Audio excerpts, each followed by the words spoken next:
Hoy tenemos con nosotros a alguien que lleva décadas acompañando a personas en el proceso de integrar experiencias emocionales y comprender cómo impactan en el cerebro, el cuerpo y los vínculos. Marucha Hernando es psicóloga clínica, formadora y directora de máster, además de creadora del método SHEK, un enfoque integrador basado en la neurociencia que permite procesar el dolor emocional sin desbordamiento y favorece la integración cerebral. A lo largo de su trayectoria ha trabajado profundamente el trauma, el apego y la regulación del sistema nervioso, ayudando a cientos de personas a generar cambios profundos y establecer su vida. Hoy viene al Mindset Pro Podcast para hablar de trauma, cerebro y de cómo se integran las experiencias que nos marcan. Disfruta y vamos a conocer a Marucha Hernando. La psicología tendría que ser más médica muchas veces. Lo que me hizo más trabajar dentro de la medicina fue el nacimiento de mi hijo. Mi hijo estuvo en incubadora, no hacía más que decir mi pediatra que a este niño le salvó la vida a su madre. Me lo llevaba a una sala y estaba horas y horas con él. Yo pensaba, aquí hay algo que no estamos teniendo en cuenta. Cuántas cosas podemos recordar de cuando éramos niños que fueron duras y ahora recordamos y dijimos, ostras, aquello, ya no hay dolor. Hay otras situaciones que no se han procesado, no se han integrado. Cuando hay una situación que me recuerda aquel dolor que yo he vivido, vuelvo a vivir con el mismo dolor esa situación. Eso sería un trauma. ¿Cuántas veces hemos visto un adulto que dices, jolín, parece que tenga 4 años, porque aprendió a resolverlo de ese modo y continúa igual? Este modo de amar al niño, este modo de cómo me han cuidado, cómo me han tratado, nos va a dar la seguridad, la autoestima. Si, por ejemplo, tú en tu casa ha habido maltrato, tú te mueves bien dentro del maltrato. No entiendes qué es un buen trato. Cuando llegan los pacientes, una de las cosas que les digo es ejercicio y una buena alimentación y un buen dormir. Van der Kolk que te dice, vete a bailar. Vete a bailar. Y hacer yoga. La yoga es muy importante. Y artes marciales. No hay nada perdido cuando hay un trauma. El cerebro tiene una neuroplasticidad y la facilidad de poder cambiar. Antes de empezar con la entrevista de hoy, quiero recordaros que al final de la temporada la audiencia votará la entrevista que le haya gustado e inspirado más y el ganador se llevará este cinturón que veis encima de la mesa como un símbolo de mentalidad, constancia y valor compartido. Hoy tenemos a una invitada muy especial, es psicóloga clínica y hace 7 años tuve la oportunidad de formarme con ella en un enfoque específico para trabajar trauma y otros aspectos relacionados. Más tarde también Cristódora se formó con ella y ella se formó con nosotros en hipnosis rápida, así que podríamos decir que de alguna manera compartimos un camino de aprendizaje muy bonito conjuntamente. Nuestra invitada de hoy es Marucha Hernando. Bienvenida, Marucha, ¿cómo estás? Pues muchas gracias a los dos. Ha sido muy bonito volvernos a ver. En realidad nos hemos estado viendo durante estos 7 años, aprendiendo mutuamente y ha sido un camino muy bonito. Y con mucha ilusión de estar aquí de nuevo con vosotros. Igual nosotros teníamos muchísimas ganas ya de que llegara este día, de tenerte aquí con nosotros. Y la primera pregunta vendrá relacionada con la evolución, porque llevas más de 4 décadas, más de 40 años dedicándote a la psicología. Y la pregunta es, ¿cómo crees durante todos estos años, desde que empezaste hasta hoy, cómo crees que ha estado evolucionando? Porque tú empezaste con psicología junguiana, si recuerdo bien. Entonces, ¿cómo ha evolucionado todo el proceso en la psicología durante tantos años? Mira, en la psicología estuvo muchos años como muy estancada, con muy poca evolución, comparado con lo que había evolucionado, por ejemplo, la medicina. En estos últimos años ha cambiado muchísimo, porque dijéramos que es que hemos hecho muchos aportes dentro de la medicina, también dentro de la psicología. Sí que es verdad que muchos profesionales psicólogos todavía continúan muy estancados o dijéramos que trabajando igual. Los que trabajamos, dijéramos ya más trauma, más dentro de la neurociencia, ha evolucionado muchísimo. La primera parte era ayudar al paciente, antes, hace años, a ayudarles a entender a que pudieran comprender lo que sucedía. Mirábamos su historia y le dábamos recursos, ¿no? Pero una cosa que sucedía, que yo veía, es que, ostras, costaba mucho cuando había un trauma, tardaba mucho en poderse procesar, o si es que se procesaba. ¿Qué sucede? Con los nuevos avances de la neurociencia, lo que hemos visto es que el trauma no está únicamente en el recuerdo, está en redes neuronales, está en el sistema nervioso, y hay que procesarlo. Entonces ha cambiado muchísimo. Un avance es ir mucho más rápido, más a procesar, con una más amabilidad para el paciente incluso, ¿no? Y cuando empezaste, ¿notaste qué fue lo que más te sorprendió cuando empezaste en consulta? Algo que venías de estudiar, lo de la teórica, a ponerlo en práctica en consulta. ¿Hubo algo que te sorprendió? Me sorprendió que lo que se aprende en la universidad es... no se utiliza demasiado luego en la consulta, o sea, es decir, siempre estamos aprendiendo, ¿no? Entonces, vamos a decir lo que aprendí después de la universidad, porque en la universidad aprendes, ¿no? Pero sí que lo que yo me daba cuenta es que dentro de la psicología que se trabajaba antes, y fíjate que a nosotros en aquella época se nos obligaba a hacer análisis personal, cosa que hoy este es un punto que sí que nos falta, ¿no? O que sí que falta. Entonces, fíjate que habiendo hecho análisis personal y tal, lo que yo veía que eran terapias muy largas. Muy interesante entender y comprender y darnos cuenta de dónde viene todo, pero cuando había situaciones de dolor, esto era muy largo, muy doloroso para el paciente. Esto es lo que más me llamaba la atención. Y eso es lo que más me ayudó a entrar a ver qué más podía haber y a empezar a estudiar cómo funciona el cerebro. ¿Y cómo pasó exactamente a hacer este salto? ¿Hubo algún caso en concreto, algún punto de inflexión en el cual llegaste a integrar todo el planteamiento terapéutico emocional junto con el análisis? En realidad, claro, aquí habría que explicar algo más, porque yo siempre quise ser pediatra. O sea, mi tema era dentro de medicina. Mi abuelo ya era veterinario y era médico, mi abuela era enfermera, o sea, yo vengo de una familia donde la medicina está como muy al día, ¿no? Pero mira, al final hice farmacia, pero luego pues pasé a la psicología, hice psicología, ¿no? ¿Qué sucede? Que claro, lo que yo estaba viendo es que la psicología tendría que ser más médica muchas veces. Y en realidad lo que me hizo más trabajar dentro de la medicina fue el nacimiento de mi hijo. Mi hijo estuvo en incubadora y siempre pensé que ¿qué pasaba con la incubadora? ¿Qué secuelas podía tener una incubadora? Porque no hacía más que decir mi pediatra que a este niño le salvó la vida a su madre. Y lo que yo hice fue estar con él.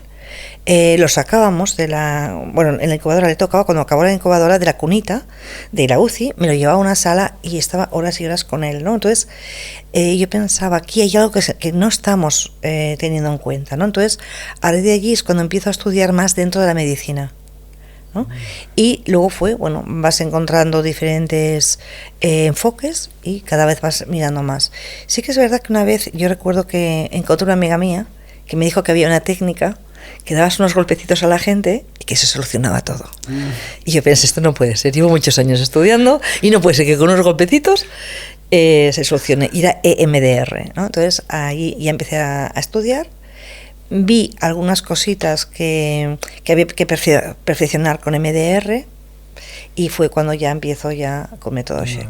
Pues entramos un poco en la neurociencia, porque para que lo entienda todo el mundo, ¿qué sucede exactamente en el cerebro cuando una persona vive una experiencia emocional muy intensa?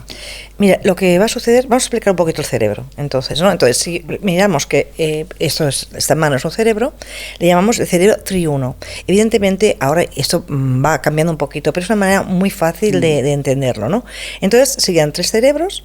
El primero sería que esta parte de aquí, que es la parte más inconsciente y es una parte que nos está protegiendo constantemente. Es decir, ni piensa, ni siente, ni tiene memoria. Es una parte que cuando sucede algo, automáticamente va a protegernos. La parte más reptiliana, dijéramos, ¿no? De supervivencia. De supervivencia. Y esta ya está activa dentro del vientre materno. Y después la siguiente es esa parte de aquí, que es el sistema límbico, le llamamos la emocional. Hay quien le llama el sistema mamífero, bueno, sistema químico, límbico, más que nada, sí. Entonces, esta parte, sobre todo, hay una parte que yo les me he traído un gomet rojo pero bueno, sería esta parte de aquí, la uña, sería la amígdala, que esta es una parte muy importante en el trauma, porque cuando esta parte se activa, automáticamente también se activa esta parte. Esta sí que tiene memoria. Y luego sería una tercera parte, que es la cortical, que es la que nos hace más humanos. Y esta parte sí que nacemos con ella, pero se va desarrollando a lo largo de la vida del individuo, ¿no? Sobre todo los primeros 3 años son muy importantes, los 7 primeros también son importantes, y se va desarrollando hasta los 18. Y hay que no se desarrolla demasiado porque tiene que ver mucho con la empatía y es la parte más de maduración, ¿no? Entonces, ¿qué sucede? Cuando hay una situación que nos impacta, se recibe sobre todo a través de la parte derecha de nuestro cerebro, ¿no? Se recibe y hay una parte que se llama tálamo que automáticamente es como, yo digo que es como un colador que va pasando información y la pasa muy rápido a la amígdala.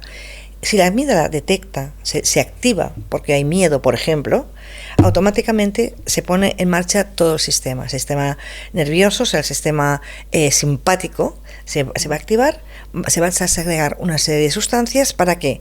Para que mi cuerpo se ponga en marcha para defenderme. Es decir, si lo que yo tengo delante es un león, mi cuerpo va a reaccionar rápidamente, se activará mi corazón, el oxígeno va a ir a mis piernas para que yo pueda correr muchísimo.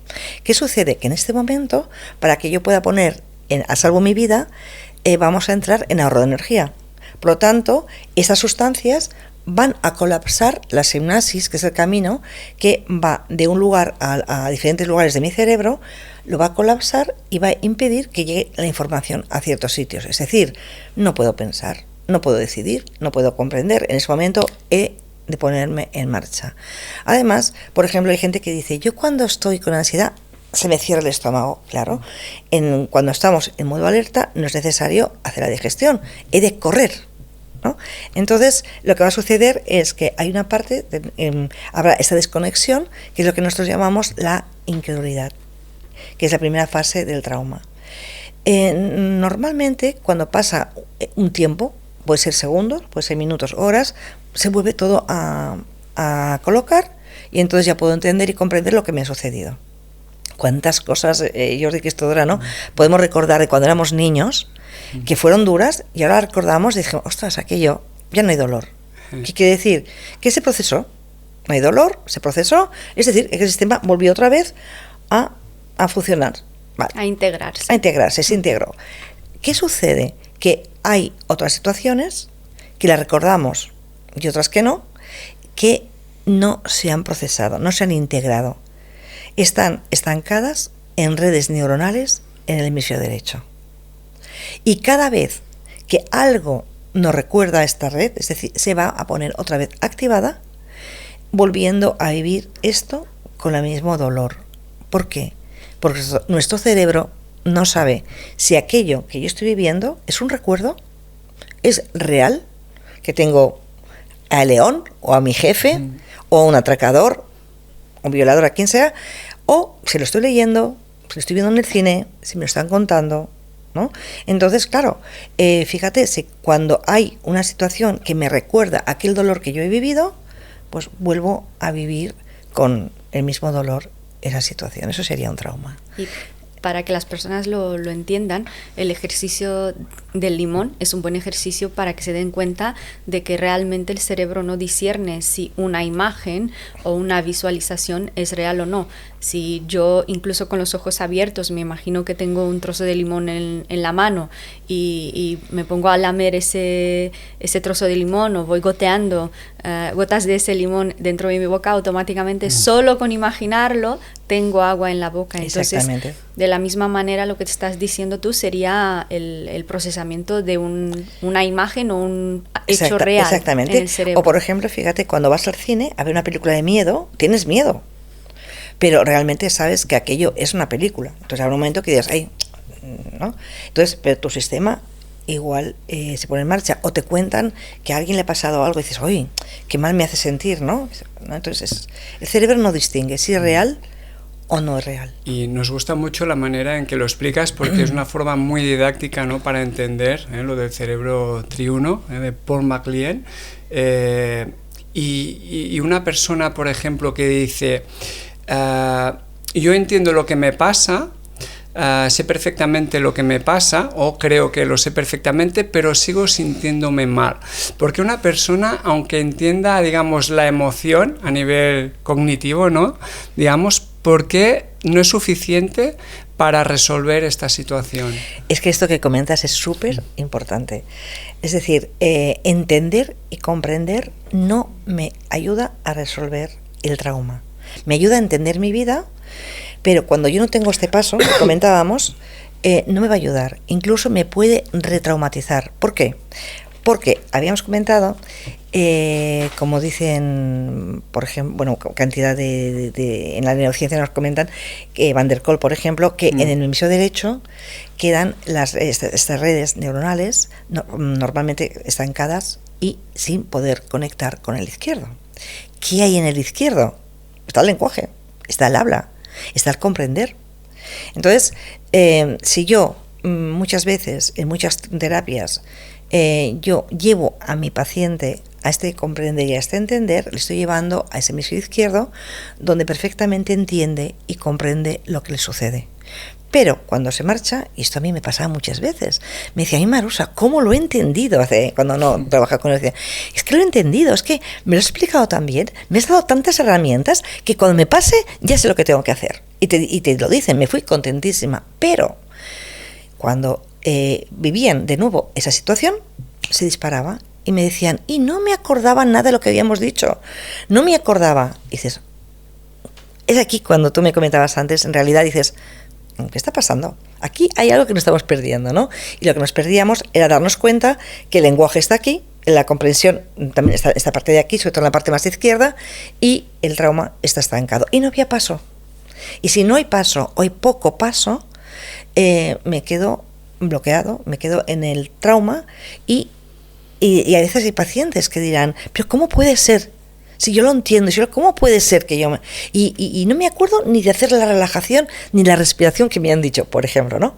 Y es por esto, porque no puedo conectar. Entonces es muy importante lo que tú dices, porque mucha gente se empeña en entender y en comprender. Pero primero hay que hacer el paso, hay que integrar, y luego ya el entender y comprender me va a ayudar muchísimo.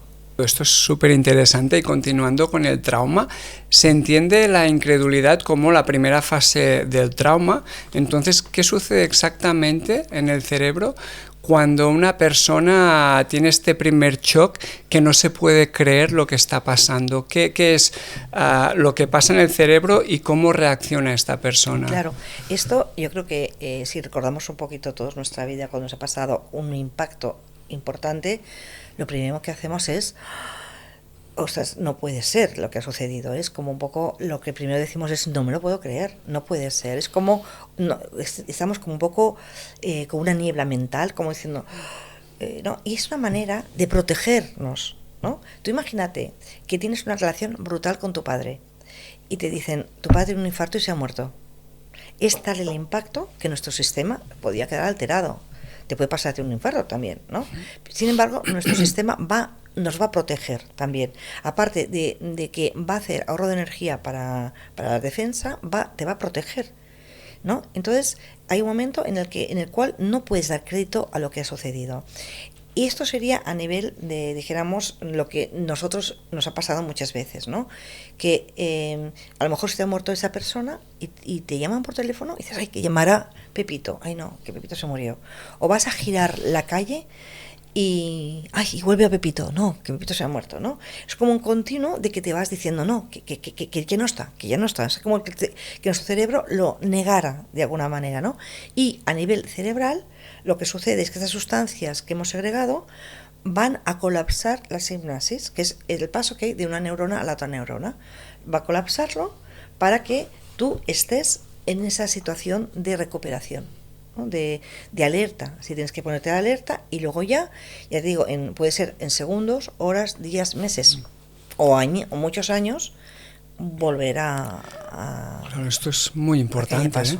Aquí cuando, por ejemplo, le dan una noticia a una persona de que ha fallecido en accidente de coche, se desmaya la persona. Claro, esto es, ¿no?, lo que comentas a veces en formaciones, ¿no?, que se apaga, ¿no? Es como si salta el automático de la casa, ¿no? Sí. Esto, si no se quema. Sí, esto de alguna manera, es verdad, hace tiempo que no lo comento esto. Sí. ¿Te acuerdas bien? Sí, muchas veces digo, en una casa, ¿qué pasaría si enciendes la lavadora, la secadora, el microondas, la nevera, la vaporeta, la plancha? ¿Qué pasaría? Que salta el diferencial, ¿no? Entonces, salta el diferencial. ¿Por qué salta el diferencial? ¿Para qué? ¿Con qué objetivo? Con protegernos, para que la casa no se queme, ¿no? Pues sería un símil muy parecido.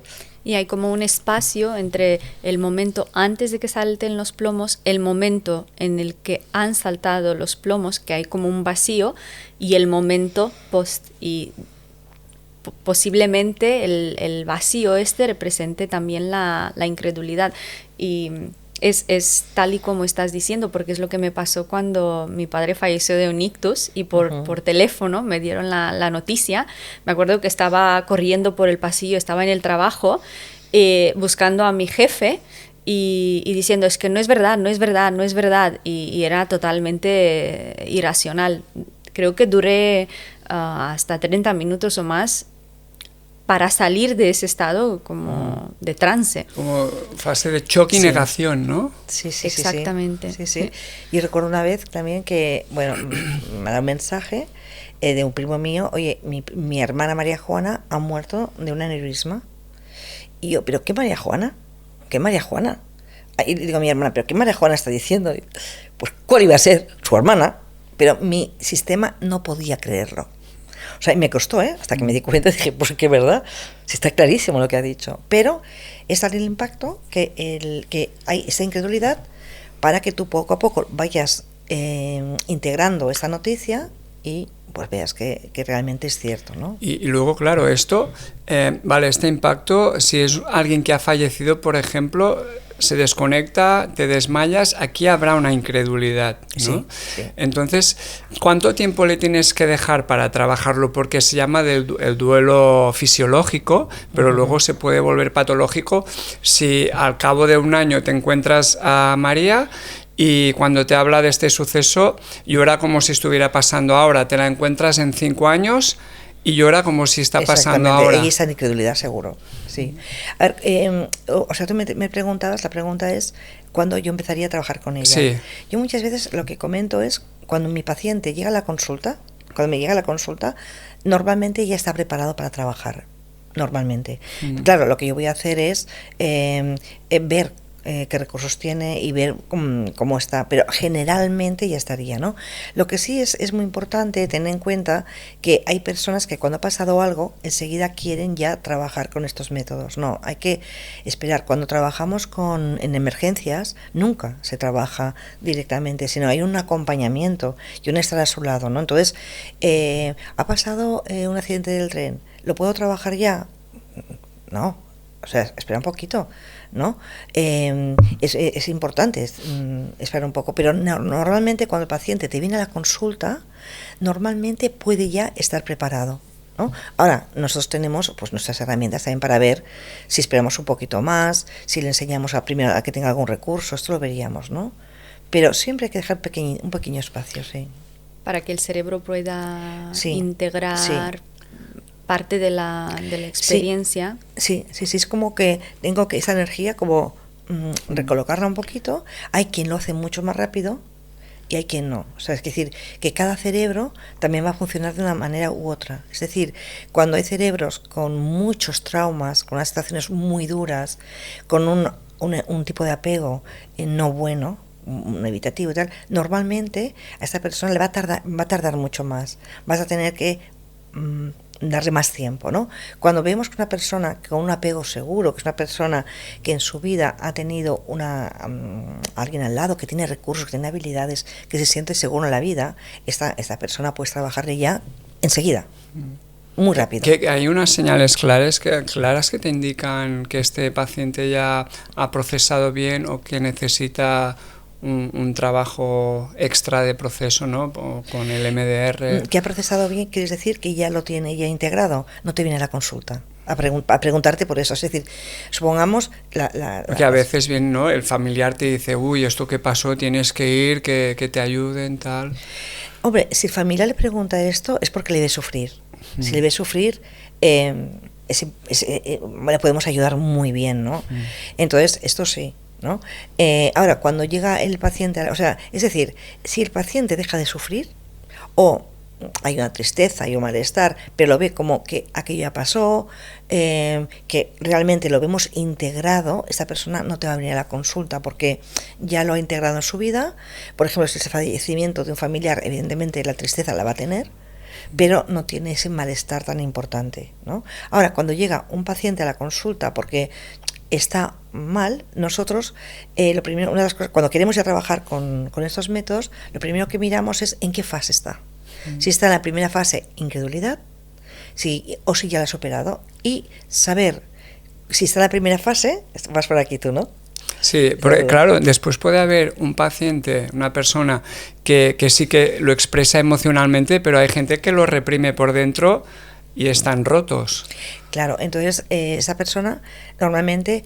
y es que además aquí que es mirar mucho el cuerpo, ¿no? Como dice Van der Kolk, el cuerpo lleva la cuenta, ¿no? Sí. Entonces este trauma queda en redes neuronales, queda en el sistema nervioso, queda en redes somáticas también, ¿no? Entonces es importante que esta persona no puede hablar, porque normalmente cuanto menos te puede hablar del trauma, más está en la primera fase, porque decíamos que el lenguaje estaba en el otro lado, ¿no?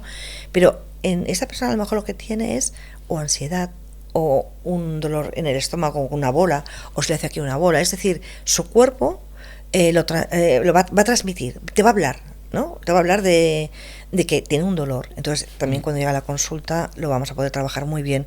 O sea, si conecta con el cuerpo, es la manera más rápida de trabajar el trauma. Hablando del trauma a través del tiempo, ¿cómo afecta el trauma temprano el desarrollo del cerebro? Muchísimo, barbaridad. Mira, nosotros con Método Sheck tenemos uno de los cursos, se llama Ir a buscar la escena origen, y otro se llama Traumas tempranos, precisamente, ¿no? Entonces, fíjate, antes cuando hablábamos, decíamos, los dos primeros, bueno, todo el cerebro se forma dentro de la mama, pero el primero que se forma es el reptiliano, y luego va el límbico, y estos dos ya están muy activos dentro de la mamá. Es decir, ya el niño dentro de la madre absorbe temas que están pasando a la mamá, vivencias de la madre. Nosotros, vosotros también, porque habéis trabajado aquí, vemos como muchas veces cuando vamos a buscar escenas orígenes, ya en el embarazo estamos viendo que ya allí está pasando algo, es decir, ya me está empezando a afectar, ¿no? Pero después, ya una vez el niño nacido, hablamos antes del apego, este modo de amar al niño, este modo de cómo me han cuidado, cómo me han tratado, soy importante para mis padres, me aman tal y como soy, me escuchan, me ayudan con mis recursos, me ayudan a enfrentarme a la vida. Todo esto es importantísimo, porque esto nos va a dar la seguridad, la autoestima, la estructura de quién vamos a ser. ¿Qué sucede?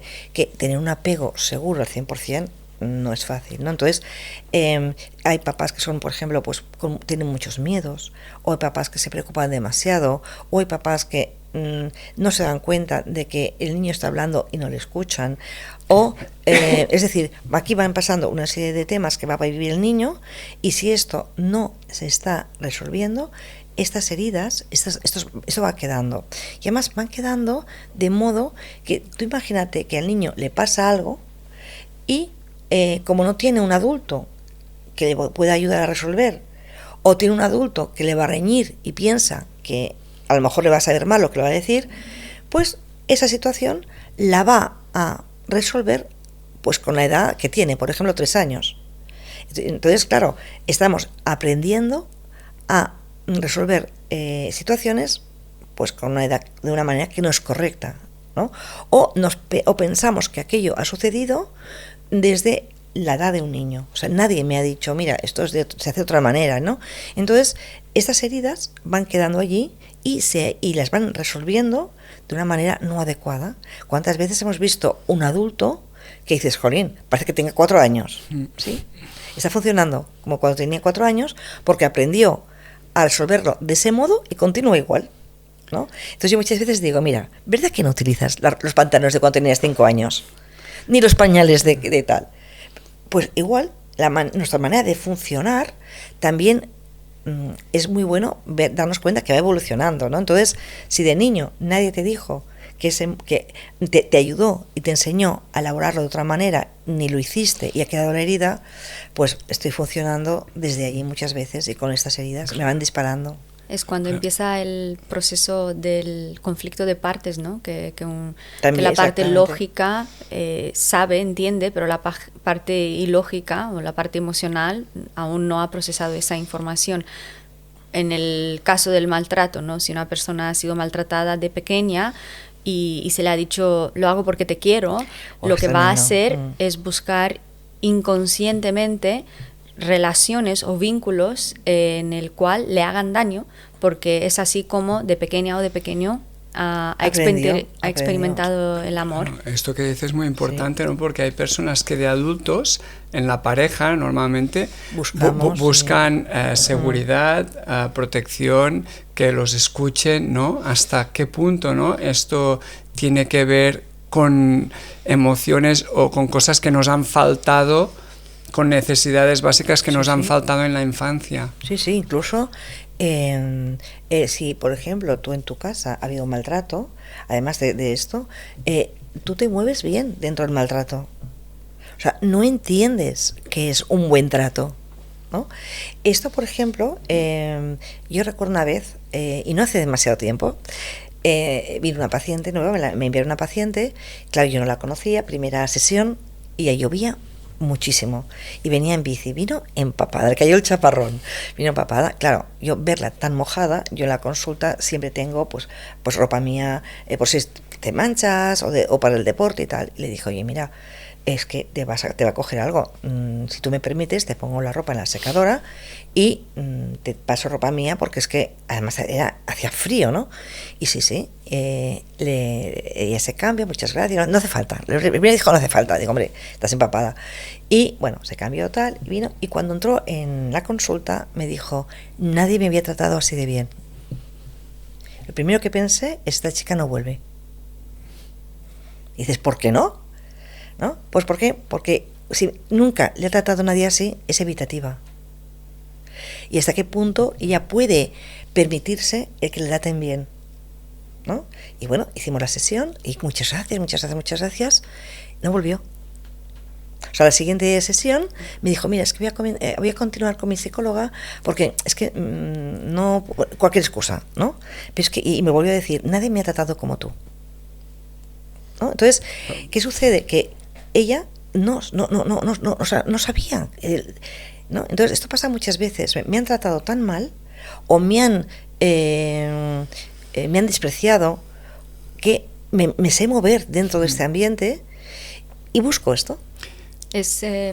Nos lleva a dichos, ¿no? Dichos populares que no soy de aquí, ¿no? No soy española, pero creo que alguno he aprendido, y uno que creo que encaja mucho en lo que estamos hablando ahora, corregidme si estoy bien, más vale el mal conocido que el bueno por conocer, ¿no? Y dices, ándate, y este es un dicho, Hay ¿no? frases dichas que hacen mucho daño. Sí, pero claro, yo me sé mover aquí, ¿no? Es decir, si a mí un día resulta que me dices, qué bien has hecho este trabajo, tal y cual, ¡oh! Me quedo, si nunca me lo han dicho y al revés, me han dicho lo mal que lo hago, no sé actuar, no sé qué hacer, porque estoy tan acostumbrado a que soy malo. Sí.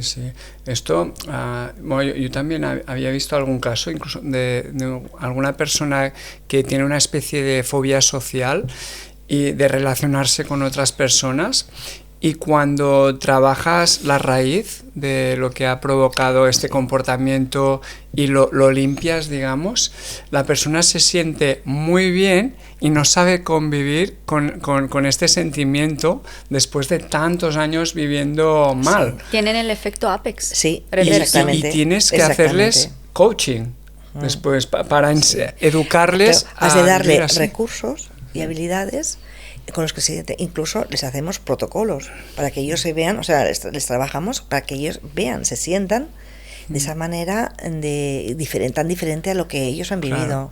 Ahora que comenta lo del efecto Apex, explícalo para que la gente entienda bien, porque es muy bueno que está el efecto Apex por parte del paciente, que hasta no se cree que en tan poco tiempo ha resuelto algo, como a veces también a nivel del terapeuta, ¿eh?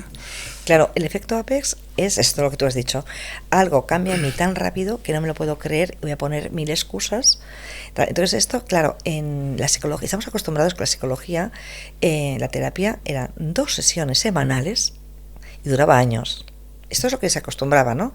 Entonces, claro, dentro de la neurociencia, como sabemos cómo trabaja el cerebro, vamos a ayudar al cerebro a que procese esa información. O sea, le vamos a ayudar a que haga el camino que ya no lo hace, ¿no? Yo recuerdo hace años que cuando en los ordenadores, cuando no funcionaba, le damos un par de golpecitos, pum, pum, y funcionaba, ¿no?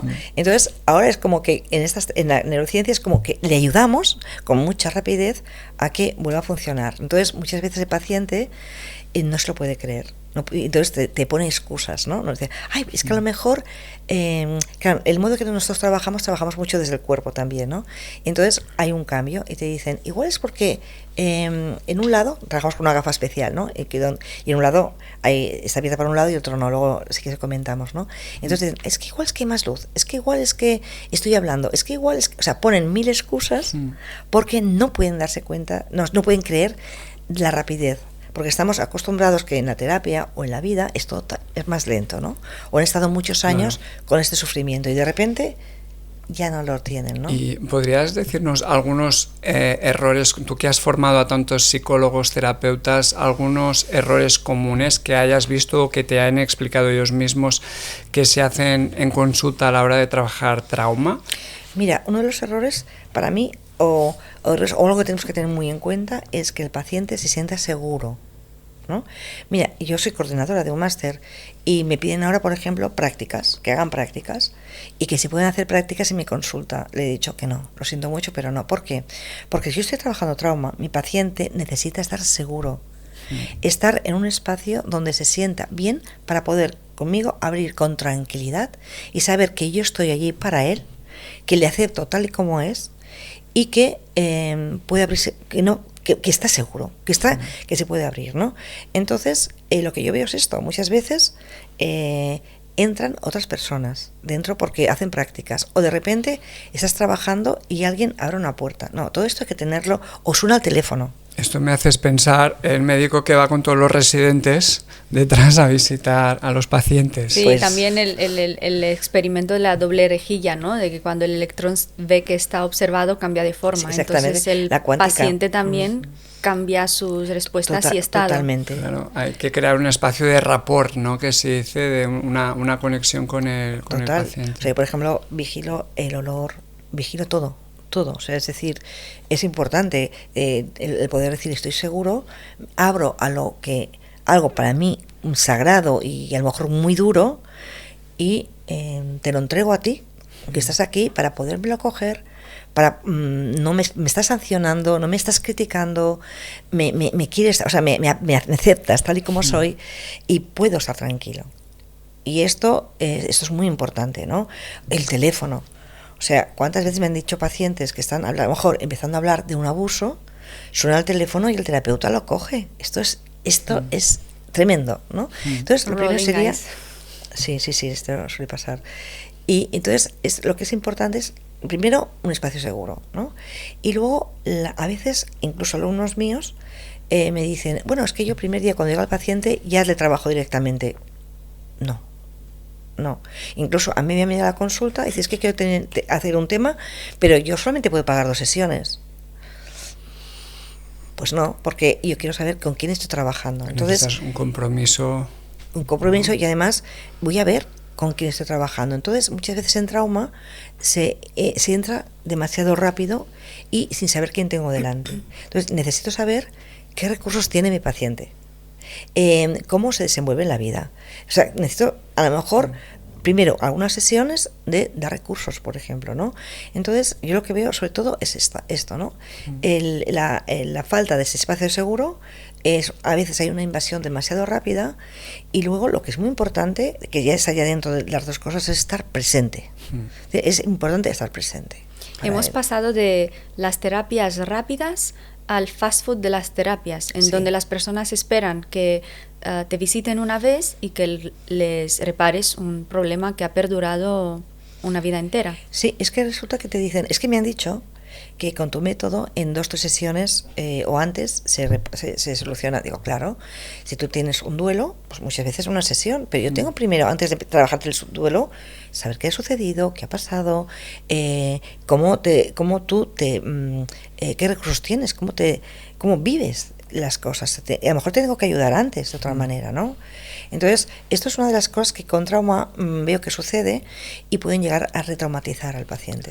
Y vamos a entrar en esto ahora, porque hemos hablado, ¿no?, de hace décadas que se trabajaba con una psicología más cognitiva, ¿no?, que podías tener a un paciente por 10-15 años, y sí que es verdad, hoy en día la gente busca el fast food de las terapias, pero sí que van mucho más rápidas que antes. Tú, al ver, ¿no?, al estar investigando también, que estuviste antes fuera cámaras, comentabas que estuviste 7 años solo haciendo trabajo de investigación.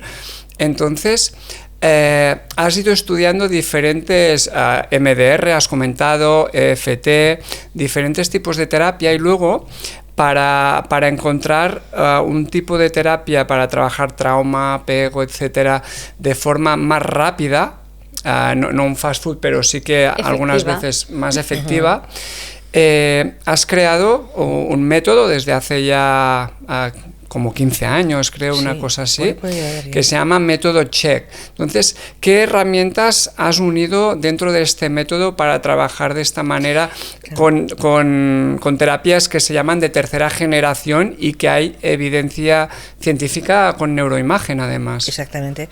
A ver, lo que para mí es muy importante, o sea, lo que hice fue unir todo lo que yo había estudiado y lo que sigo estudiando. Es decir, si ahora, por ejemplo, creo que hemos de integrar algo, lo vamos a integrar. Método Check es una psicología muy integrativa. Es muy importante que sea integrativa porque depende mi paciente. Yo le voy a trabajar de un modo u otro, lo que comentábamos antes, ¿no? A ver qué paciente tengo delante, qué es lo que tengo, ¿no? Entonces, a lo mejor voy a empezar por un tipo de protocolo, como es el de bienestar, o le voy a dar recursos, etcétera, etcétera. Entonces, es muy importante que sea una psicología muy integrativa, donde podemos integrar diferentes recursos. Entonces, yo integré, o sea, en realidad, método Check deriva de MDR. Yo lo que vi con MDR es que hay algunos puntos a tener en cuenta y hay que tener muchísimo cuidado, porque por eso MDR son 8 pasos que hay que seguirlos al pie de la letra, y cuando hay un paso, luego se sigue otro y se sigue otro, ¿no? Entonces, lo que yo pensé es hay que tener un método que evite el problema que puede llegar a tener MDR, ¿no? Entonces, siendo que MDR es una técnica fabulosa, eso hay que tenerlo en claro, ¿eh? Es una técnica muy investigada y que funciona muy bien, ¿no? Pero sí que es verdad que si el terapeuta no es experto, se puede llegar a retraumatizar. Me ha llegado mucha gente de MDR, no porque la técnica sea mala, es excelente, porque el terapeuta no lo está aplicando adecuadamente, ¿no? Entonces, deriva de MDR, y lo que va a hacer es hacer que esto que sucedía en MDR no suceda con método Check. Y para esto están todas estas técnicas que hemos ido integrando. Entonces, por ejemplo, ¿qué sucede? Con método Check vamos al momento más álgido de más dolor, sí, igual que por ejemplo el MDR, pero automáticamente tenemos una serie de herramientas que vienen de técnicas como EFT, como otras técnicas que trabajan a nivel energético, que nos va a ayudar enseguida a bajar la intensidad de malestar y ya con nuestra técnica poderlo integrar. Con lo cual el paciente sufre menos, le da mucha velocidad y es mucho más amable, que sería lo más importante, ¿no? Perdón. Sí, no, yo iba a decir que me gusta mucho en las formaciones cuando explicas lo que pasa con el cuerpo calloso, una persona que tiene piedras en la autopista, en el camino, Explica cómo es este funcionamiento para ir limpiando, ¿no? Para que la gente lo puedan entender de una forma más metafórica. Esto en realidad tiene que ver mucho con lo que habíamos hablado antes de la incredulidad. Es decir, cuando trabajamos con método Sheck, cuando trabajamos una situación impactante, sobre todo hay una fase que es la incredulidad y luego otra fase donde trabajamos creencias, donde trabajamos las sensaciones físicas, donde trabajamos, dijéramos, la parte, dijéramos que donde elaboramos, donde integramos, donde procesamos, y luego ya sería la aceptación. Estoy dando golpes aquí, que vaya. Entonces, la primera fase sería, o sea, lo que tenemos que ver, que lo que decíamos antes, que en nuestro cerebro hay muchos pasos de un lado al otro, ¿vale? A diferentes partes, ¿no? Entonces, decíamos que son neuronas y la conexión es a través de unas sinapsis, ¿no? Entonces, yo digo que son pequeñas, son carreteras, ¿no? Entonces, claro, cuando aquel hecho nos ha impactado tanto, es que esta carretera o esta autopista que teníamos, que nos llevaba la información de un lugar al otro, pues se ha colapsado. Es como que ha caído un chapapote y no pasa nada, ¿no? Entonces, es importante saber que es de un hemisferio buscamos la información al otro y del otro a este. Es decir, las funciones de los hemisferios son un poco diferentes, ¿no? Entonces, por ejemplo, para entenderlo, un hemisferio me dice esto es un tenedor y el otro me dice sirve para comer. Si yo los tengo integrados, sé que el tenedor sirve para comer. Si yo no los tengo integrados, puedo saber que aquello es un tenedor y del otro lado aquello sirve para comer, pero no sé cómo hacerlo. O sea, es decir, entonces el poderlo integrar sería lo importante. ¿Qué sucede? Que cuando hay este impacto tan importante, este paso no se va a dar para esa situación. No quiere decir que todas las conexiones se nos paren para esto. Entonces, antes habíamos hablado que esto es muy importante para nuestra protección, ¿no? Esto es importante. Pero tenemos el chapapote, no hay paso. Mientras no haya paso, cada vez que yo conecto con esto, me quedo bloqueado y vuelvo a sufrir. Lo vivo como que me acaba de pasar ahora. Porque como está estancado en el hemisferio derecho, en redes neuronales, en el derecho, principalmente, está en el derecho es el aquí y la ahora. Es bueno el aquí y la ahora, es maravilloso estar en el aquí y la ahora. Pero para el trauma... En el aquí y ahora de hace 10 años, no. No, porque lo estoy viviendo como que me acaba de pasar. Esto es muy duro, ¿no? Bien, esa sería la primera fase. Entonces, no tengo paso. Vale. Cuando yo trabajo en la incredulidad, que aquello que a lo mejor lleva 20 años, 30 años, 40 años o 5 meses en incredulidad, en cuestión de ¿qué? ¿5 minutos? ¿10? Se soluciona. Así, en la mayor parte de pacientes, ¿eh? Hay pacientes que puedes tardar media hora, ¿no? Pero es muy rápido, se trabaja muy rápido, ¿no? Entonces, ¿qué he hecho ya? He empezado a hacer un poco de paso, ¿no? O sea, imaginaros que he formado un paso y ya tengo una pequeña carreterita, ¿vale? Pero tengo una carretera de montaña, ¿no? ¿Cómo circulo en las carreteras de montaña? Van lentas. Voy lento y además como encuentro un camión delante, voy a ir mucho más lenta y hasta puede ser que tengamos que frenar muchas veces o parar, ¿no? Entonces sí que ya he empezado a hacer paso, pero ¿qué hace la segunda fase? Cuando yo trabajo cuerpo, cuando trabajo la emoción, cuando el paciente, nosotros trabajamos a través de los hemisferios, ayudamos a que el paciente viva esa situación desde un hemisferio cerebral, desde una parte de nuestro cerebro y luego desde la otra, que es la manera que tiene nuestro cerebro de procesar, ¿no? Cuando nosotros ayudamos en la segunda fase, el paciente empieza a darse cuenta, es como si tuviera las gafas sucias y las empezara a limpiar, empieza a ver cosas, ¿vale? Y empieza a bajar la intensidad del malestar. ¿Qué estamos haciendo? Estamos abriendo más ese camino. Y ahora empezamos a tener más, ¿no? Vamos a continuar y cuando ya hemos procesado la información, ya tenemos eso limpio y tenemos autopistas. Es decir, podemos pasar perfectamente, buscar toda la información que necesito de un lado al otro y en autopista circulamos con una velocidad increíble, y además podemos tener varios coches a la vez, ¿no? Podemos pasar mucha información, ¿no? Y a mí yo a veces hablo de algún caso, por ejemplo, es que me venía ahora un caso a la cabeza. Yo me acuerdo una vez una paciente, creo que habéis visto el caso vosotros, una paciente que bueno, estuvimos trabajando que su padre, había muerto su padre, hacía 20 años, ¿no? Y no paraba de decir, pero lo tengo muy trabajado, ¿eh? Lo tengo muy trabajado. Porque con muchas terapias lo que hacemos es trabajarlo. ¿Qué es trabajarlo? Entenderlo. Colocarlo en mi vida. Comprenderlo. Y está muy bien. Pero cuando hay trauma, se queda allí. Y no hacía más que decir, tengo muy trabajado. Y yo pensaba, vas a ver. Claro, se quedan los engrudos, ¿no? ¿Qué dices? Sí, entonces en el momento que le trabajo la incredulidad, seguía en incredulidad. Porque su padre se había tirado por un balcón, lo pudieron, o sea, estaba vivo, y cuando ya parecía que ya estaba bien de la caída, tuvo un problema pulmonar y murió. Entonces era más la incredulidad dentro de que muriera cuando ya parecía que estaba bien, más que la que se cayera, ¿no? Entonces lloraba, ¿cómo lloraba, eh? O sea, y eso que lo llevaba trabajadísimo. Y era una chica que lo había trabajado muy... Bueno, entonces, cuando lo procesamos, se empezó a procesar, ella, ¿qué hizo? De repente, todo aquello que había trabajado se integró. ¿Por qué?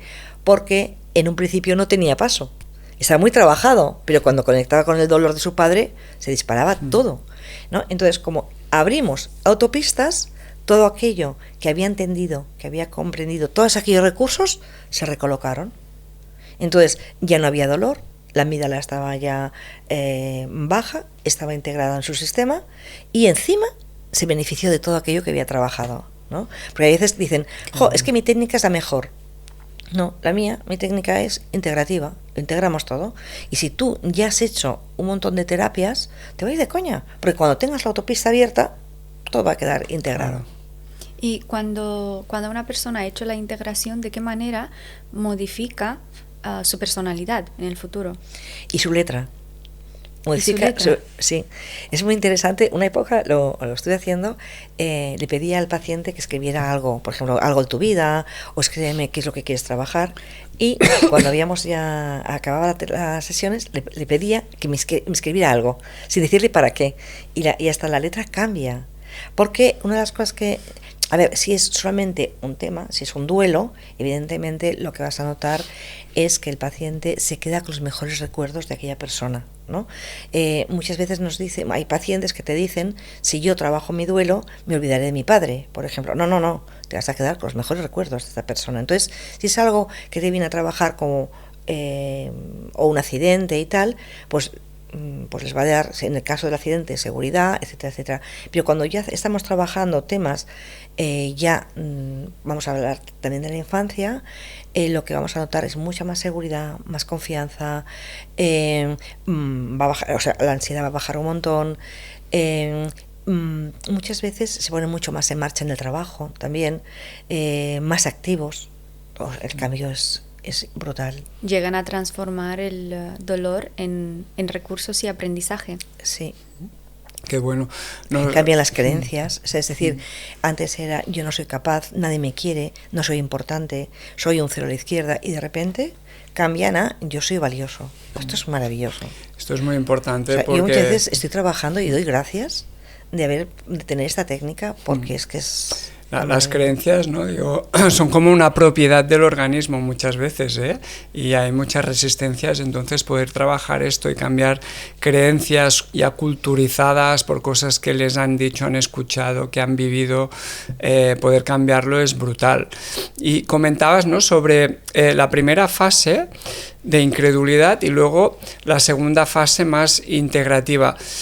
Por si hay psicólogos ahora que seguro que sí que nos están escuchando, podríamos decir que la primera fase, lo que comentabas del cerebro triuno, sería más la vertical, y la segunda fase la sincronización horizontal. ¿Cómo? No, la primera fase sería más horizontal. Más horizontal. Sí.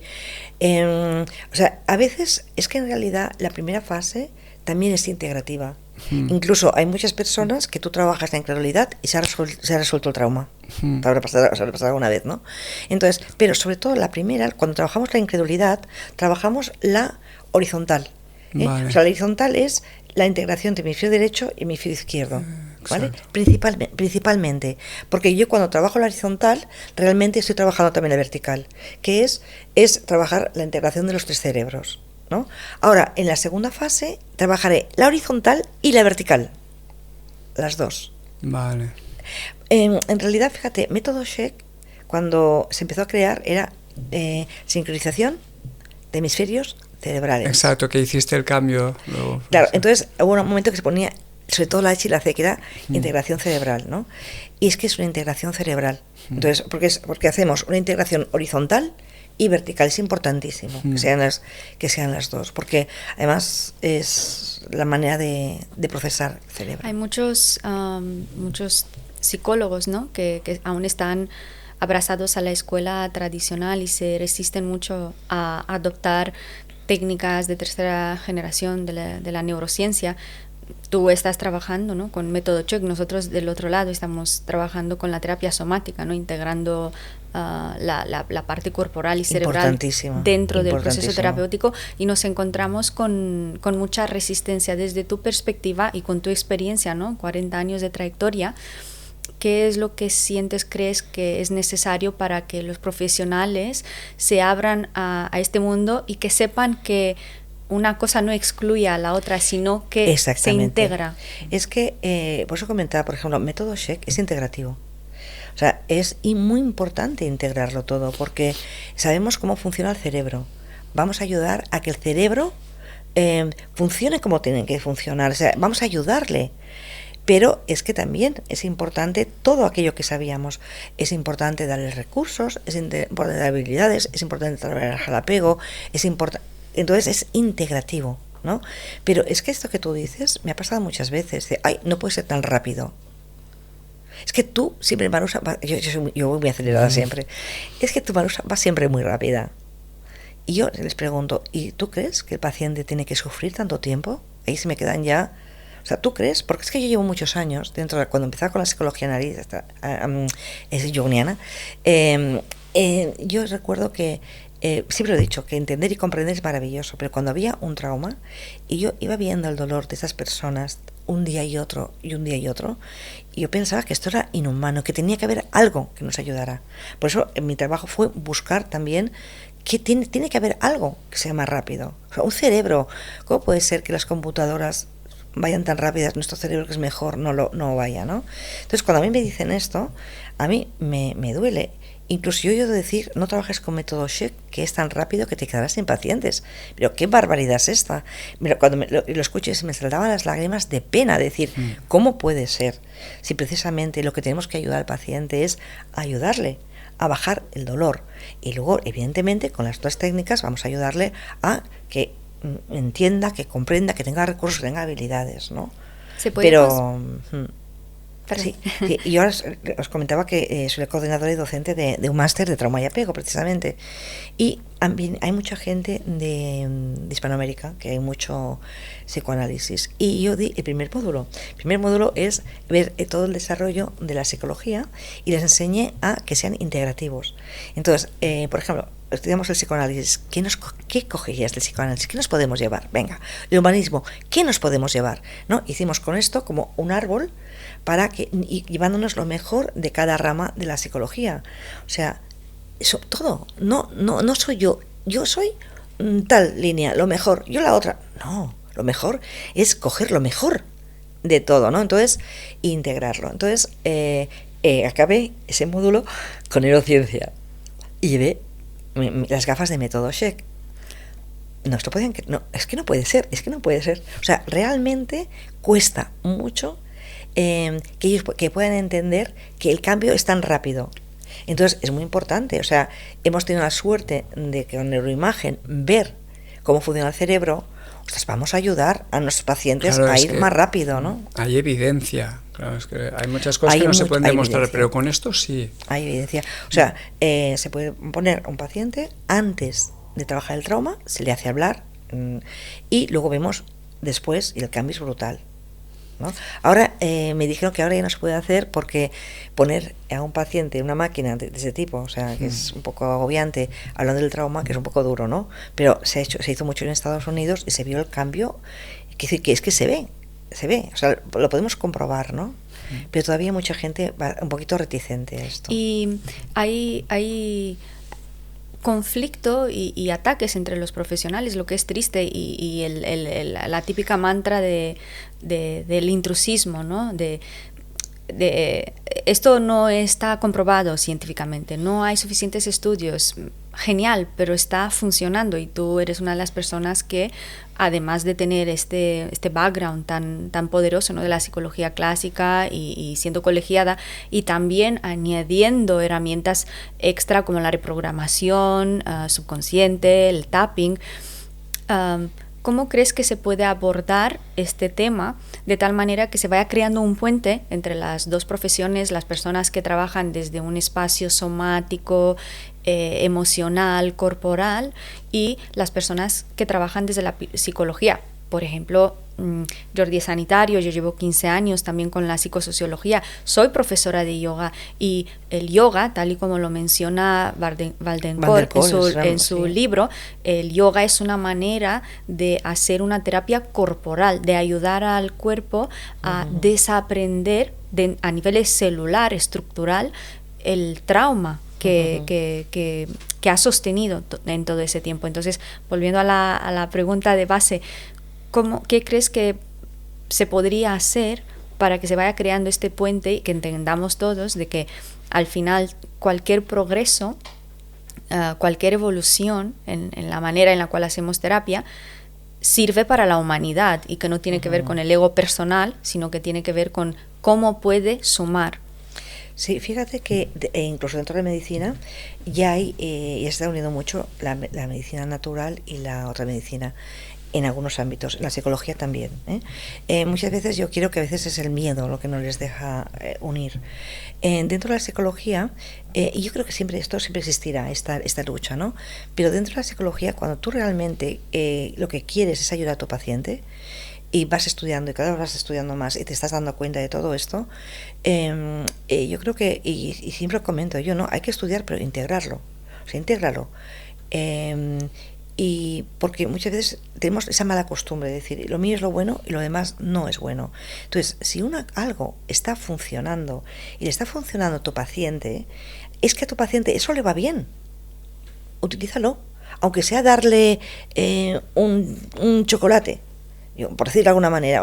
O sea, pues a lo mejor él tiene un magnesio y le funciona bien, no sé por decirte. O sea, si tú estás viendo que esto le va bien, vamos a integrarlo de alguna manera, ¿no? Entonces, sí que dentro de la psicología cada vez se está uniendo más. Tú has hablado de Waldenkorp y el cuerpo lleva la cuenta, lo que te está hablando, por ejemplo, es de yoga, ¿no? Y nosotros en este máster que hemos hecho de psicología integradora, apego y trauma, hablamos, por ejemplo, hay un módulo que es yoga informado en trauma. Y estamos trabajando para el trauma, el yoga, ¿no? Hemos integrado mindfulness, hemos integrado cuerpo, hemos integrado emoción, hemos integrado trabajo de partes, hemos integrado MDR, hemos integrado, es decir, qué importante es la integrativa. ¿Por qué? Porque a un paciente le va a ir mejor esta técnica, al otro le va a ir mejor esto y al otro esto. Y tú como terapeuta te mueves mejor con un tipo de terapia. Por ejemplo, me muevo mucho mejor con método Sheck que con MDR, porque mira, me muevo mejor. Sin embargo, tengo una compañía de mi mejor amiga que se mueve mejor con MDR, lo domina muy bien, lo maneja estupendamente y se mueve mejor, que les pego mucha caña para que haga más método Sheck. Pero es importante darnos cuenta que nosotros como terapeutas también nos manejamos mejor con una técnica que con otra, porque nos resuena más. Yo, por ejemplo, yo disfruto trabajando con método Sheck, porque pensemos, perdón, que sí. Pensé que habías acabado. No, sí. Pensemos en pizza, ¿no? Puedes tener la masa y tener solo 2 ingredientes, mozzarella y queso, mozzarella y tomate, o puedes tener la base, mozzarella, tomate y muchos más ingredientes que puedes utilizar en todo el momento para crear una diversidad de pizzas, que en realidad es como se ha desarrollado el concepto de pizza. Una delicatesse, sí. Esto sería metafóricamente también relevante para explicar metafóricamente el desarrollo de la terapia. Puedes usar solo la chapata, o puedes usar una chapata con queso y con piña y con lo que se te ocurra. Pero yo estoy viendo que cada vez los psicólogos van utilizando más ingredientes, ¿no? O sea, quizás es el mundo donde yo me muevo, que también es cierto, ¿no? Incluso una caja de arena, ¿no? Que viene, en realidad la caja de arena es muy yogoniana, ¿no? Pero nos ayuda muchísimo también. Es decir, yo cada vez lo veo más, quizás es el mundo donde yo ahora también me muevo, ¿no? Y también hay ese mundo muy psicoanalítico, muy freudiano, que le cuesta entrar. Bueno, lo vamos a respetar. El paciente que vaya allí será el paciente que seguramente necesita ese tipo de terapia, porque a lo mejor no está preparado para enfrentarse según a qué cosas también, ¿no? Lo que más me hace gracia es que la psicología en sí parte de ser una brujería, ¿no? Antiguamente psicología viene del estudio, psique, logia, estudio del espíritu, y inicialmente fue rechazada, ¿no? por la ciencia, por la medicina, hasta que se volvió una medicina. ¿Cuánto tiempo crees que pasará hasta que todo lo que hacemos en estos días se reconozca como parte de la ciencia? Yo pienso que se está empezando a reconocer bastante, y una de las cosas que tuvimos suerte fue que cuando hubo la guerra de Vietnam, en Estados Unidos tenían que limpiar un poco pues todo, y se hizo mucho trabajo de investigación con MDR, ¿no? Entonces, tú decir que en la psicología ya hay algo basado en la ciencia, esto es muy importante. Yo creo que nos está ayudando, ¿no? Y yo pienso que hay en una parte de la psicología ya está bastante entrando en todo esto. Yo creo que sí que está entrando bastante, pero siempre encontraremos, siempre la vida es polar y siempre nos encontraremos un lado y el otro, ¿no? Entonces el tema es hacia dónde quieres ir tú. Yo a este, pues vamos a este, yo al otro, ¿no? Siempre nos encontraremos esta polaridad, pero yo pienso que yo cada vez veo más el encontrar más esta ayuda de los pacientes e ir integrando, ¿no? Porque yo creo que esto Van der Kolk hizo mucho bien, como Van der Kolk que te dice, vete a bailar. Y hacer yoga. Realmente ha avanzado. Y hacer yoga es muy importante, básico, ¿eh? Sí. Y artes marciales. También, o sea, piensa que yo cuando llegan los pacientes, una de las cosas que les digo es ejercicio, se puede hacer yoga, pilates, es decir, y correr, y desahogarse, y una buena alimentación, y un buen dormir, ¿no? Entonces es importantísimo. Nosotros porque identificamos esta necesidad, ¿no? Y como terapeutas y trabajando muchísimo en gabinete con las personas, al final creamos aquí en Girona un apartado dentro de la academia en donde hacemos yoga psicosomático, es decir, un yoga que está enfocado y dedicado a las personas que están pasando por procesos traumáticos, sea físicos o emocionales, problemas crónicos o persistentes, porque hay una necesidad real, impetuosa, urgente de asesoramiento y de atender desde el cariño y desde el soma, desde el cuerpo. Sí, además, yo lo que decía es esto, además, cada persona va a ir a donde cree que le van a ayudar. Porque a lo mejor hay muchas personas que dirán, es que yo desde el yoga, porque ir a terapia es raro, sin embargo, haciendo yoga se van a desbloquear, ¿no? O hay quien deba ir a hacer las artes marciales. Es decir, yo creo que hay muchas maneras de poder ayudar, ¿no? Y realmente lo que tú has dicho es que el cuerpo es importante. Para mí, el cuerpo lleva la cuenta de Van der Kolk, es mi libro de mesilla. O sea, es importantísimo ser conscientes. Entonces, hay muchos caminos, ¿no? Y para mí, el que utilizo yo me encanta, o sea, me lo manejo muy bien y lo disfruto. Pero antes os decía, aquella paciente no volvió. ¿Volverá algún día? A lo mejor. Yo creo que sí que volverá, ¿no? Pero, ¿por qué? Porque ella es tan evitativa, que tiene que hacer otro tipo de terapia, un poco más, no involucrarse tanto, y el día que ella pueda, pues volverá. Entonces, cada uno va a ir donde lo necesite. Y claro, todo el tema del cerebro, aparte, y de la terapia ha evolucionado tanto que creo que también psicólogos, terapeutas, es un compromiso de cada persona actualizarse también. Sí. En el tema de neurociencia del dolor también ha evolucionado muchísimo en dolor crónico, ¿no? Ya se dice, el siglo XXI es el siglo del cerebro, ¿no? Y querer enseñar sin conocer nada de neurociencia es como querer diseñar un guante sin conocer los dedos de una mano. Claro, ¿verdad? Entonces, claro, es muy importante. Y el método Che, que yo lo hice, bueno, que que combina, ¿no?, toda esta serie de técnicas que hemos estado comentando.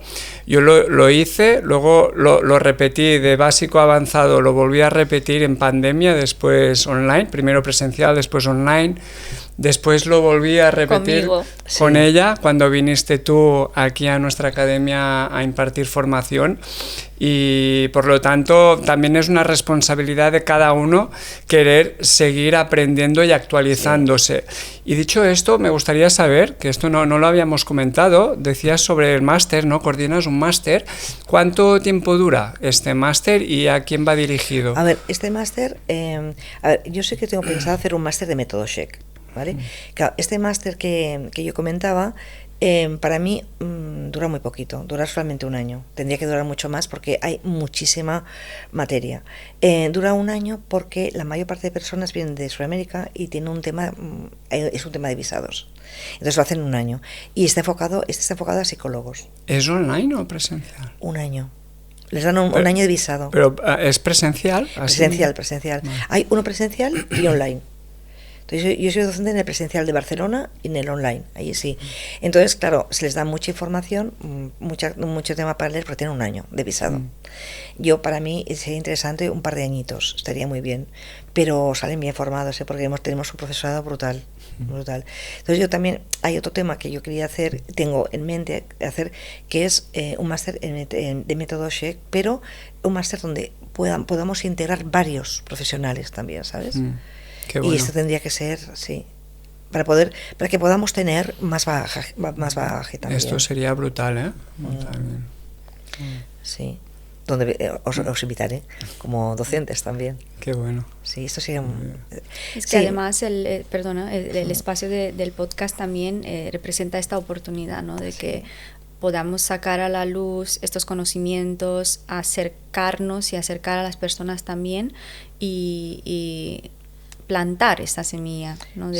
Es posible, hay algo ahí que es diferente de todo eso que había experimentado y me puede hacer mucho bien. Te quería comentar, claro, cuando una persona, me ha venido ahora, por eso, una persona, vale, le haces la sesión y necesita, el cerebro sigue procesando cuando se va. Sí. Entonces, porque ahora me ha venido, ¿no?, que comentabas sobre la dieta, que es importante evitar los azúcares refinados durante un par de días, ¿verdad? Y durante toda la vida. Bueno, sí, exacto. Bueno, nosotros refinados no tomamos, a excepción sí, a ver, de... es que el azúcar blanco, al refinarlo, se forma una cosa que se llama sulfito. Y el sulfito nos rompe, o sea, ataca al cerebro de una mala manera, pero para procesar la información es nefasto. Entonces sí, lo que yo pido es que unos días antes y después dejen de tomar azúcar refinado, eso sí, pero ya intento que lo dejen ya de por vida, que lo cambien, por ejemplo, por stevia. Stevia es, vamos a dejarlo en stevia, hay el azúcar de coco, hay otros, ¿no? Y esto es o sea, el azúcar es lo peor para el cerebro. Es muy importante, por lo menos 48 horas post sesión, ¿no? Post terapia. Y antes también. Y antes también, sí. Sí, esto es importante también porque a veces hay que entender que cuando el paciente llega a la consulta, llega con un montón de temas. Yo siempre digo que lleva con unas gafas muy sucias. Tú imagínate, unas gafas sucias, ¿cómo verías? Pues mira, por aquí veo bien porque tengo esto clarito, por aquí lo veo distorsionado y por aquí lo tengo tan sucio que no veo nada. Entonces, muchas veces le damos información y no acaban de cogerla, porque yo muchas veces les digo, intenta no comer azúcar antes ya también, ¿no? Y entonces una paciente me viene un día toda contenta, acaba la sesión y me dice, mira lo que tengo ahora, y era todo azúcar, o sea, era una bollería con mucho azúcar, y yo me quedé parada y digo, ¿y esto? Y dice, para ahora me dijiste que tenía que comer, porque es importante cuando venimos a sesión, alimentarse, ¿no? Porque hay mucho gasto de glucógeno. Entonces me dice, esto que me dijiste, que luego tenía que merendar con azúcar. Bueno. Entendió lo que quiso. Lo que pudo. ¿No? Entonces, hay que darse su inconsciente. Cuenta. Sí. Entonces, claro, lo que tú dices, cuando acaba la sesión, le dices, si puede ser, por favor, no bebas alcohol durante un par de días ni azúcar blanco. Y tomar mucha agua, sobre todo. Y Bueno. mucha agua, hidratarte. Y tomar omega 3. Omega 3, sí, también. O sea, es decir, eso son lo que más decimos sería el omega 3, el azúcar y el alcohol. Porque digo, sobre todo bien hidratado, que sea de agua, por favor. Qué bueno. Antes de ir terminando con la entrevista, pero me gustaría que nos recordaras, porque si no recuerdo mal yo, habías trabajado, sin decir nombres, algún caso en los atentados de Barcelona, de las Ramblas, y Sí, después en Saló. sí, ¿Y que trabajaste sí. con alguna persona? Sí, trabajé con una chica que hacía 2 años que había estado en las Ramblas y estaba, pobrecita, se disparaba constantemente, no podía ni acercarse a las Ramblas y tal. Y sí, estuve trabajando con ella. Y muy bien, muy bien, muy bien. O sea, esta chica pasó de estar en una alerta constante, con miedos y tal, a tener una paz increíble. Eso es muy importante, muy bueno. Muy importante. Y luego también es muy importante ver, ella me comentaba que cuando fueron a las Ramblas, había dos, iba ella y otra chica. Ella estaba fatal al cabo de 2 años, cuando me llegó a la consulta, y la otra estaba perfecta, ¿no? ¿Qué había pasado allí? ¿No? Entonces, su compañera lo había procesado y ella no. Entonces, lo primero que te planteas es qué recursos tenía mi paciente. Claro. La otra posiblemente tenía un cerebro en unas condiciones bastante buenas, con lo cual le ayuda a procesar, pero mi paciente, bueno, sí tuvimos mucho tema para trabajar. Qué bueno. Y antes tú me comentabas qué pasa cuando trabajamos el trauma. Le cambió la vida. Le cambió la vida de arriba abajo. Trabajaba en un supermercado. Antes del atentado era feliz en el supermercado, más o menos feliz. Desde el atentado muy mal. Y entonces le empecé a preguntar qué le gustaría hacer ella. Y me dice que lo que le gustaría es ayudar a la gente. De hecho, en el atentado hay un momento que cierran, les meten a todos en el metro, cierran para que no entrara nadie, y a alguien se le ocurre decir una bomba, y empiezan todos a correr, la gente se cae, les pisotean, y ella en lugar de correr se dedica a ayudar a la gente. Esta chica, entonces, le cambió la vida. Esta chica se dedicó a ayudar a la gente, o sea, estudió y se dedicó o sea, el cambio es increíble, es increíble. Si no, hay gente que hace cambios radicales, cuando liberan una carga emocional de estas características importantes, como puede ser un shock. Sí. Y estamos trabajando con lo del tren que hubo hace poquito. Qué bueno. Y ahora, si por ejemplo, nos está viendo una persona que lleva una carga emocional muy fuerte, que está sufriendo y que ha perdido la esperanza porque lo que le pasó es algo muy fuerte, y ha perdido la esperanza, ¿tú qué le dirías a esta persona? Que pida ayuda, que no pierda la esperanza. Esto pasa muchas veces, porque incluso han hecho muchas terapias y nadie les ha ayudado. Les han enseñado a entender y a comprender y nadie les ha ayudado. Entonces, lo que sería interesante es que buscar una técnica basada en neurociencia, como puede ser método Sheck, como puede ser MDR, como puede ser Brain Spotting, es decir, técnicas que trabajan con el cerebro, ¿no? A lo mejor no lo va a solucionar en 4 sesiones o 5, porque tenemos que trabajar muchas cosas, ¿no? Pero que no pierda la esperanza, porque se le puede ayudar.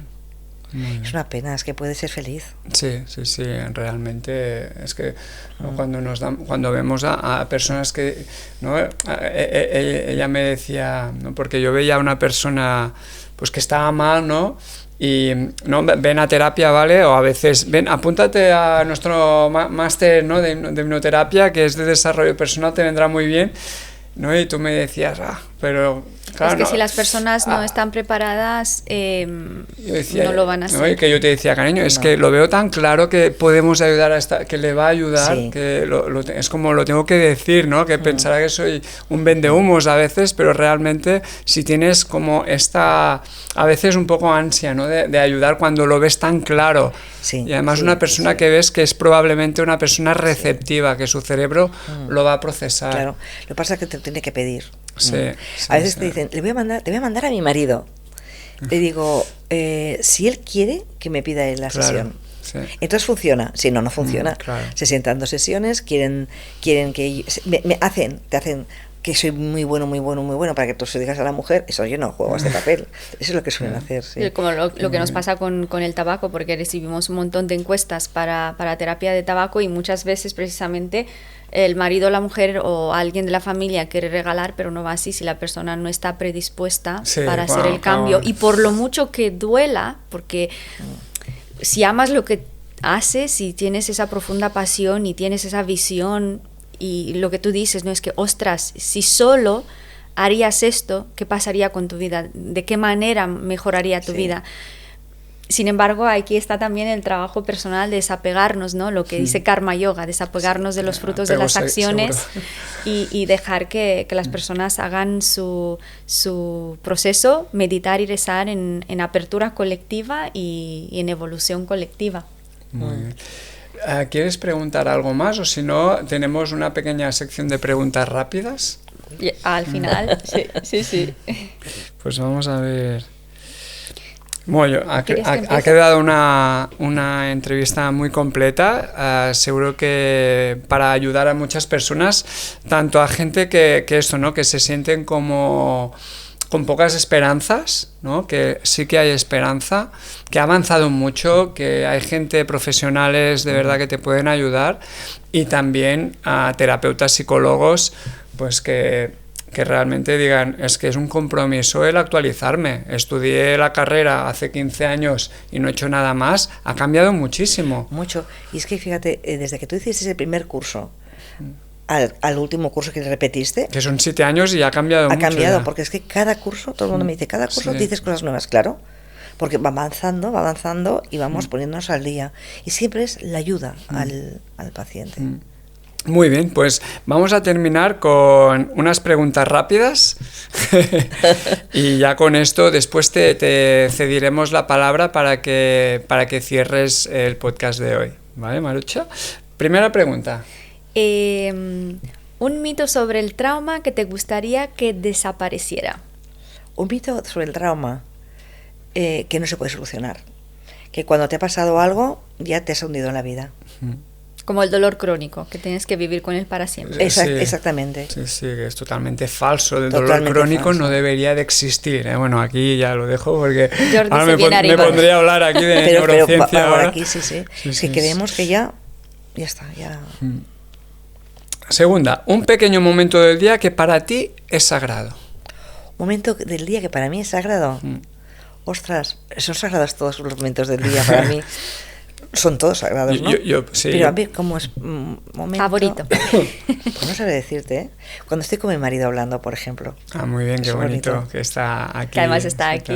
Sí. Yo, por ejemplo, antes de acostarme, siempre es mi momento de pensar en positivo, porque a veces durante el día puede ser que haya circunstancias, ¿no? que te saquen un poco de tu eje. Sí. Y esto, antes de acostarme, para mí es sagrado siempre enfocarme. Es que sería interesante irse a dormir de esta manera. Tener rituales para dormir. Muy importante. Nosotros, yo no rezo de la manera que él lo hace. Tengo mi propio ritual, pero irte a dormir con la mente en positiva, tener alguna lectura positiva. Ahora, por ejemplo, estoy leyendo sobre autosugestión. Es un momento en el cual siento que me viene bien y siempre tratamos, ¿no? De dormir con un buen pensamiento, nada de noticias, ni tele, ni tenemos nada. Tele. Se rompió ya. Sí, en 2022. El gato. Mira, desde entonces he escrito 2 libros. Es activo para todo. De nada. Gracias. Yes, my darling. ¿Sí? Algo que la gente suele hacer para superar el dolor emocional, pero en que realidad lo mantiene. Y superar entre comillas. Sí, pues mira, intentar no hablarlo con nadie. O sea, guardarlo en secreto, como puede ser, por ejemplo, un abuso. Guardarlo en secreto porque, y aquí dentro del abuso, dentro del abuso, ¿no? Es decir, va a generar mucha culpabilidad, va a generar muchísimo malestar, va a pensar que nada más le sucede a esta persona. Y esto le va a poder incluso, va a somatizar lo que decíamos antes, e incluso llegar a una enfermedad. Entonces, para mí sería una de las cosas que peor se hace, es callarte en un secreto. Yo me lo guardo, eso sería lo peor para mí. Porque va a acabar, eso lo que dices, expresándose, ¿no? Sí. En síntoma. Una cualidad imprescindible en un buen terapeuta. A ver, para mí, algo pero súper importante es que dé un apego seguro. Para mí esto es lo más importante. No se puede trabajar en terapia si no das lo que es el apego seguro, que es lo que decíamos antes. Es estar presente. Para mí es importante. Yo te aprecio tal y como eres, te escucho, estoy aquí para ayudarte. Para mí, si un terapeuta no da un apego seguro, no es terapeuta. Mira, digo muchas veces, me has hecho una pregunta rápida, ¿se puede explicar? Sí. Yo me acuerdo cuando a la época mía de analista, tenía una persona en el diván, era muy al principio, y era la hora en punto, y a la hora en punto decías, nos vemos la próxima semana a la misma hora. Y llegaba la hora y yo pensaba, no puedo hacer más que 2 intervenciones, porque cada vez que yo intentaba intervenir, ella continuó hablando, entonces yo me callaba. Y a lo mejor hice un par de intervenciones, simplemente, pero estaba yo presente, respetuosa y tal. Y acaba la sesión, pues próximo día a la misma hora. Y yo la sensación de, jolín, voy a cobrar y no he trabajado nada. Pues se siente ella y me dice, Marusa, qué sesión tan buena, la mejor sesión que hemos tenido. ¿Qué había pasado? Apego seguro, presencia. Yo estaba allí, con lo cual ella le ayudó a ordenar. Entonces, para mí es la cualidad importantísima. Muy bien. Ser el espejo, ¿no?, de ese apego seguro. Una pregunta que todo el mundo debería hacerse alguna vez sobre su propia vida. ¿Qué es lo que yo quiero? ¿Qué quiero? Porque es una pregunta que yo hago muchas veces. ¿Tú qué quieres? Entonces, a través del que yo quiero, creo que es quién soy, qué quiero. O sea, realmente, para mí sería esta. Realmente, bueno. ¿Qué es lo que yo quiero? Realmente, ¿qué es lo que yo quiero? Sería la pregunta. Realmente también. Algo que te sigue sorprendiendo del cerebro humano. La facilidad que tiene de cambiar, la neuroplasticidad. Para mí, esto es la neuroplasticidad existe y la neurogénesis también, que hace años decían, cuando pierdes cierto número de neuronas no se recuperan. Se recuperan. Pues sí, neurogénesis. Para mí esto es fabuloso del cerebro, es lo que mejor tiene. Y esto es lo que decíamos antes, ¿no? Es decir, podemos estar bien, podemos llegar a ser felices. Qué bueno. Una cosa que la infancia deja en nosotros para bien. El apego seguro. El amor que recibimos. El apego seguro para mí lo da todo al niño. Es la seguridad, la confianza. Para mí es esto, el amor, ese amor. Y un hábito sencillo que ayuda a cuidar la salud emocional. Un hábito sencillo que ayuda a cuidar. Un hábito sencillo. Vamos a decir, el escucharme, por ejemplo. Muy importante. Sí. Porque así sabré qué es lo que quiero. Claro. Si pudieras enseñar una sola habilidad emocional en los colegios, ¿cuál sería? La empatía. Y para terminar, una idea que te gustaría que quien escuche este podcast se lleve hoy. ¿Una idea? Sí. Lo que comentábamos antes. No hay nada perdido cuando hay un trauma. Podemos ayudar. O sea, el cerebro tiene una neuroplasticidad y la facilidad de poder cambiar. Más tiempo o menos, depende de cómo estemos. Pero para mí no tiremos la toalla. Qué bien. Bueno, Marucha, pues 1 hora y 25 minutos. Creo que ha quedado muy bien. Estamos encantados de que hayas venido. Igualmente. Hemos estado muy cómodos, esperemos que tú también. Muy a gusto. Hay un momento que he pensado, uy, estamos grabando. No me acordaba de que estábamos grabando. Era una conversación, ¿no? Ya nos conocemos. Sí, ha sido... Sí. He estado muy a gusto. Ha sido un enorme placer. Si quieres comentar algo y ya cierras tú después mirando a tu cámara para terminar con el podcast. Uy, qué compromiso. Sí, qué compromiso porque... Comenta algo tú y así después ya ella... Sí. Pues nada, lo que me sale ahora es como darte las gracias porque tu empeño, ¿no?, de abrir este espacio hace que las conversaciones que a veces se puedan quedar secretas, ¿no?, entre grupos pequeños, puedan llegar a un número mucho más grande de personas y que indirectamente podamos ayudar, porque cuando una persona escucha un programa así, esto puede hacer que nazca dentro de ellos la semilla de la fe, de la esperanza, y la fe y la esperanza, tal y como dice Viktor Frankl, son fundamentales para vivir y progresar. Qué bueno. Pues yo creo que esta es una muy bonita manera de terminar, ¿no? No pierdas la esperanza, no pierdas la fe, porque hay muchas personas que te quieren ayudar.